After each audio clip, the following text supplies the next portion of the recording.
के बुलेटिन की शुरुआत बड़ी खबर के साथ। मंदिर में नमाज पढ़ने पर 4 लोगों पर केस दर्ज हुआ है। मथुरा का ये मामला है। बिना परमिशन के नमाज पर केस दर्ज किया गया। नंद बाबा के मंदिर में नमाज पढ़ने पर विवाद हुआ। 2 मुस्लिमों समेत 4 लोगों पर केस दर्ज किया गया। धार्मिक भावनाओं को आहत करने का केस है। नंद बाबा मंदिर को गंगा जल से धोया भी गया। 29 अक्टूबर को दोपहर में पढ़ाई गई थी नमाज। खुदाई खिदमतगार संस्था के सदस्य हैं जितने भी आरोपी हैं। तो अभी की बड़ी खबर यह है कि 4 लोगों के खिलाफ केस दर्ज किया गया है। मथुरा के नंद बाबा मंदिर में कुछ लोगों ने धोखे से पढ़ी नमाज। एफआईआर दर्ज की गई है। पुलिस की कार्रवाई शुरू हो गई है। मंदिर प्रशासन की शिकायत पर फैजल खान और उसके दोस्त के खिलाफ एफआईआर दर्ज की गई है। शुरुआती पूछताछ में पुलिस को पता चला कि मंदिर में नमाज पढ़ने वाले दिल्ली की खुदाई खिदमतगार संस्था के लोग हैं। इन्होंने नमाज पढ़ने का फोटो सोशल मीडिया पर वायरल किया था। दरअसल दिल्ली की संस्था है खुदाई खिदमतगार। इसके मेंबर्स हैं फैजल खान, मोहम्मद चांद। गांधीवादी कार्यकर्ता नीलेश गुप्ता आलोक रत्न के साथ नंदगांव के नंद बाबा मंदिर पहुंचे थे। दोपहर 2 बजे की जो नमाज होती है, इन्होंने नमाज अदा की। युवकों ने नमाज के फोटो सोशल मीडिया पर वायरल किए। 2 तस्वीरें हम आपको दिखा रहे हैं। मंदिर का कैसे शुद्धिकरण किया गया है, नमाज पर विवाद और नमाज पर विवाद के बाद एफआईआर भी दर्ज की गई है।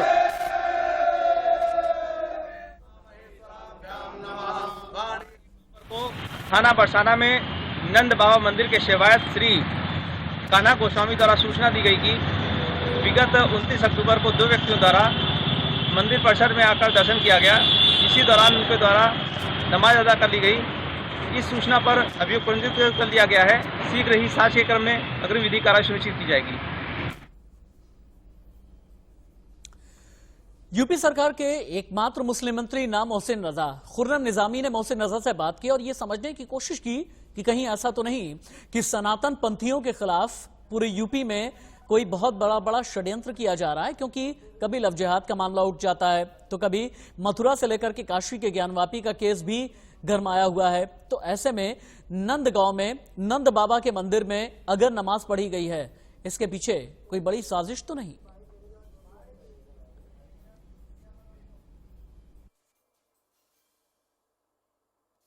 नमाज पढ़ी गई। बताया जा रहा है खुदाई खिदमतगार के 4 लोग थे, इसमें 2 हिंदू 2 मुस्लिम थे। उन लोगों को गिरफ्तार भी कर लिया गया। नमाज पढ़ी। इस बात पे बात करने वाला मौजूद है इस मुद्दे पर मोहसिन रजा साहब, जो कि उत्तर प्रदेश सरकार के मंत्री हैं। रजा साहब, मंदिर में नमाज ये कैसे? देखिए, मुझे लगता है कि अगर हम लोग देखें तो इधर जब से एक आपके मुस्लिम शायर ने आतंकवाद के समर्थन में बयान दिया था, उसके बाद अलीगढ़ मुस्लिम यूनिवर्सिटी में छात्र नेता ने आतंकवाद के समर्थन में बयान दिया, उसके बाद आज मथुरा का जो प्रकरण आया है जहां मंदिर में नमाज पढ़ी गई, एक बहुत बड़ी साजिश है और इसका खुलासा भी हम लोग करेंगे। लेकिन इनके खिलाफ पहले हम कार्रवाई करेंगे। ऐसे लोगों को हम सर उठाने नहीं देंगे। उत्तर प्रदेश में माहौल नहीं खराब करने देंगे।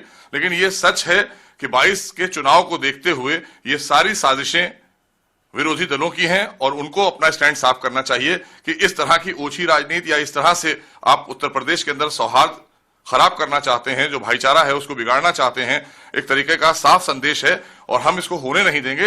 लेकिन आज प्रदेश और देश की जनता ने देख लिया कि इसके पीछे एक बहुत बड़ी दंगा कराने की साजिश। लेकिन सवाल ये उठता है कि इस बदमज़गी की जो वबा फैला रहे हैं वो लोग कौन है इसके पीछे? आज बताया कुछ लोग हैं, एक सोची समझी साजिश है। लेकिन आप देखिए हाथरस का मामला, पीएफआई का नाम सामने आता है, लेकिन कुछ उसके बाद जांच होती है, बहुत धीमी चलती है।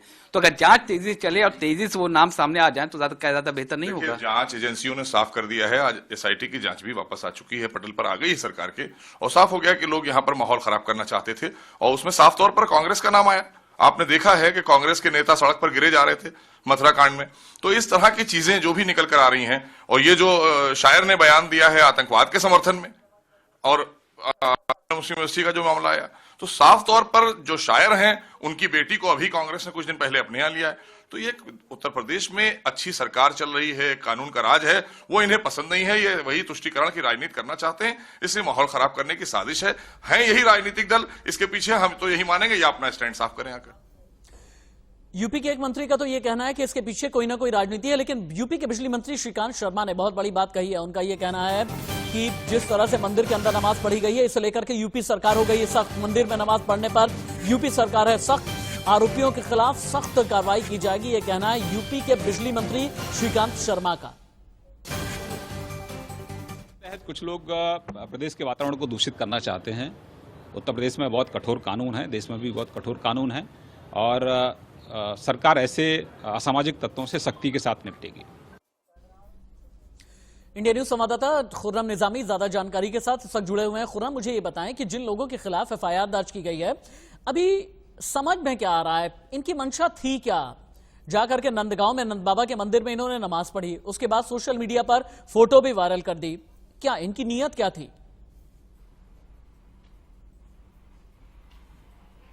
देखिए, जब ताजमहल में पूजा होती है तो ये समझ आता है कि कुछ लोग उसको तेजो महल क्लेम करते हैं, वहां पूजा करते हैं, ये तो समझ आता है। लेकिन जिस तरह नंदगांव में नमाज पढ़ी गई, ये बिल्कुल समझ से बाहर। इनके पीछे मकसद क्या था, क्यों गए वो नमाज पढ़ी? ये तो शरीयतन तौर पर आप देखें तो किसी मंदिर नमाज पढ़ी ही नहीं जा सकती है। वो पढ़ा मतलब शरारत किया गया। खुदाए खिदमतकार के लोग बताए जा रहे हैं, 4 लोग गिरफ्तार किए गए। अब इनसे पूछताछ चल रही है कि आखिर वजह क्या थी, क्यों पढ़े थे। लेकिन एक बात बिल्कुल साफ हो जाती है कि कुछ असामाजिक तत्व हैं जो लगातार जो प्रदेश का माहौल है बिगाड़ना चाहते हैं, उनमें से ये एक हो सकते हैं। अब जब उनसे गहन पूछताछ होगी तब सामने आएगा कि असल वजह क्या थी, मंदिर में नमाज आखिर क्यों पढ़ी गई, कैसे पढ़ी गई, क्या मंशा थी, सिर्फ माहौल बिगाड़ने की मंशा थी या कुछ और इसके पीछे बड़ी साजिश थी।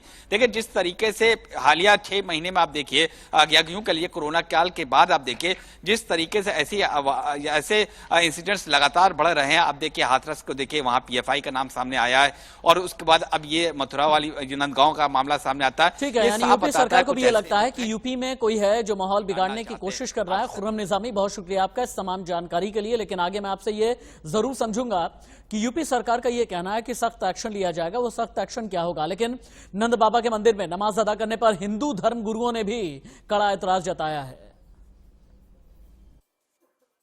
आज नंदगांव में जो हम लोग को ज्ञात हुआ है कि 2 मुसलमानों ने वहां पर नमाज अदा की है, हम इसका घोर विरोध करते हैं। सारे कृष्ण भक्त, पूरे भारत के जितने भी हिंदू हैं, कृष्ण भक्त हैं, या हम सब इसका विरोध करते हैं, साधु समाज। ये देखिएगा, जहाँ पर लफ्ज जिहाद के लेकर हम लोग कानून की बातें कर रहे हैं, वहां पर मंदिरों में नमाज अदा की जा रही है। अगर वो इतने ही बड़े भक्त हैं तो अपने यहाँ पर मस्जिदों में राम कथा करें, अपने मस्जिदों में रामायण का पाठ करें, अपने मस्जिदों में हरे नाम कीर्तन करें। लेकिन मंदिर में नमाज हम किसी तरह से भी बर्दाश्त नहीं करेंगे। हम लोग चाहते हैं कि इस पर कठोर कार्रवाई हो, पुजारी पे भी, और जो लोगों ने वहां पर नमाज अदा की है उन पर भी कठोर कार्रवाई हो।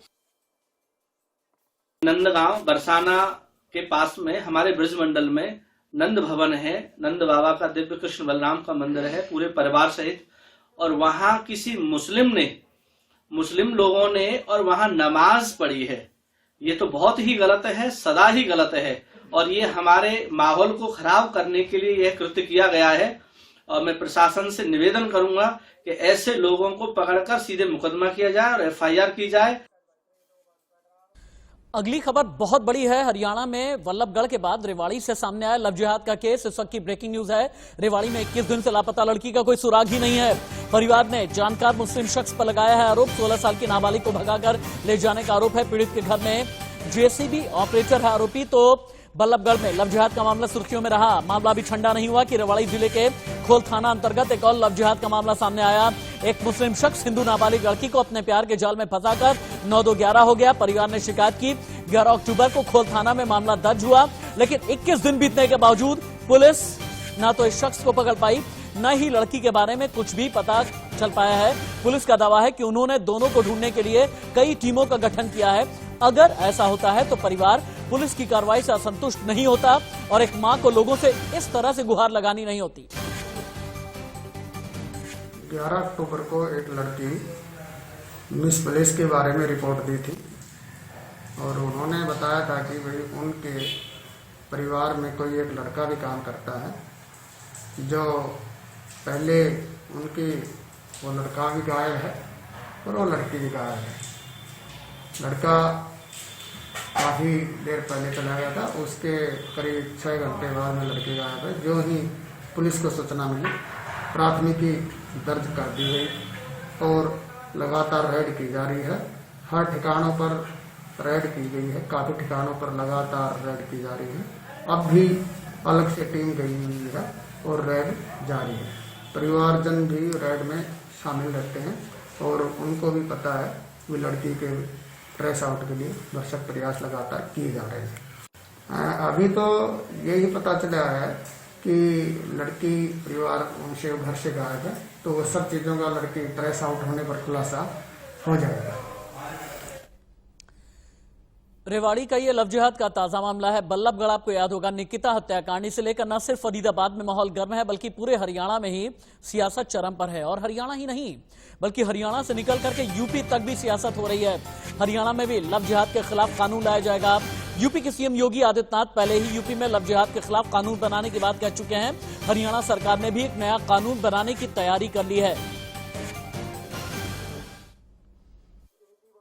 जिसकी जितनी निंदा की जाए उतनी कम है, क्योंकि ये विषय लव जिहाद के साथ जोड़ करके देखा जा रहा है। लव जिहाद वाला विषय भी, इसके ऊपर बाकायदा विचार चल रहा है और केंद्रीय स्तर पर भी और प्रदेश स्तर पर भी हम इसको बहुत गंभीरता से ले रहे हैं और इस प्रकार की घटनाएं इन चीज की पुनरावृत्ति न हो इसके लिए विचार